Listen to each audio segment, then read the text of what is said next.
Saudara terkasih, berjumpa kembali dengan satu ayat sehari. Ayat hari ini diambil dari Injil Matius, bab 9 ayat 12.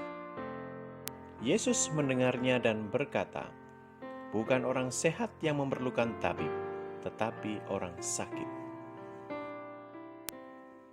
Saudara terkasih, Matius bab 9 terdiri dari beberapa kisah penyembuhan yang dilakukan Yesus pada orang sakit.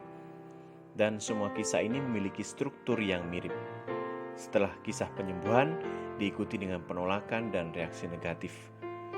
Dan ayat hari ini, Yesus datang ke rumah Matius pemungut cukai. Dan seperti kisah yang lain, orang-orang Farisi dan imam-imam kepala kembali menunjukkan sikap negatif mereka dengan berkata kepada para murid Yesus, "Mengapa gurumu makan dengan pemungut cukai dan orang berdosa?" Yesus mendengar dan menjawab, "Bukan orang sehat yang memerlukan tabib, tetapi orang sakit." Dan Yesus tetap makan di situ sampai dengan selesai. Saudara terkasih, pada zaman Yesus, pemungut cukai adalah orang-orang yang dianggap berdosa berat. Hidup mereka dianggap tidak benar karena mereka suka memaksa, dan banyak orang tidak suka karena setiap hari mereka ditarik pajak untuk kepentingan kaisar. Mereka dianggap sampah dan semua orang membencinya. Mereka seperti halnya para koruptor, tetapi mereka tetap dilindungi karena menguntungkan kaisar. Yesus melihat Matius di rumah cukai. Ia mendatanginya dan ia mengatakan, "Ikutlah aku." Saudara terkasih, Matius yang memiliki catatan hidup yang jelek di masyarakat justru dipilih Yesus untuk mengikutinya. Saat itu Matius tidak memberikan reaksi apapun.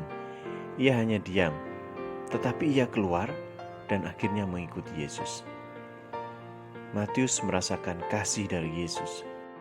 Bagaimana sukacita Matius ketika Yesus akhirnya pun mau makan di rumahnya. Orang yang selama ini dibenci banyak orang. Yesus ingin menunjukkan banyak hal di sini. Yesus ingin kita menjadi orang yang penuh belas kasih. Yesus melakukan hal yang bertentangan dengan pandangan umum pada waktu itu. Dan Yesus merusak anggapan bahwa orang berdosa harus dijauhi. Bisa kita bayangkan bagaimana orang banyak pasti mencemooh Yesus. Mungkin Yesus dianggap mengecewakan orang-orang yang selama ini mengikuti Yesus. Tetapi Yesus malah bergaul dengan Matius. Tetapi Yesus tetap melakukannya. Saudara terkasih, belas kasih Allah sudah berlangsung dari zaman ke zaman. Dan belas kasih Allah telah terbukti membawa keselamatan dan kesembuhan. Belas kasih lebih besar dari ketakutan, kebencian, dan kemarahan kita. Dan Yesus mengulanginya kembali kepada Matius. Yesus memberi kesempatan kepada Matius untuk berubah menjadi orang baik dan meninggalkan pekerjaannya sebagai pemungut cukai. Hari ini mari kita merenungkan, adakah belas kasihan di dalam hidup kita?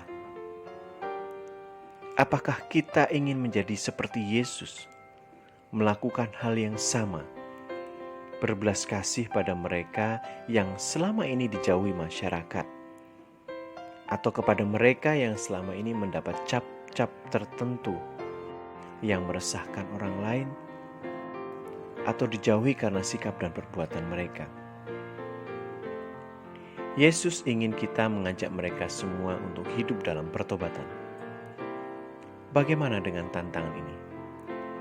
Beranikah kita seperti Yesus, menentang anggapan umum pada pribadi-pribadi tertentu itu?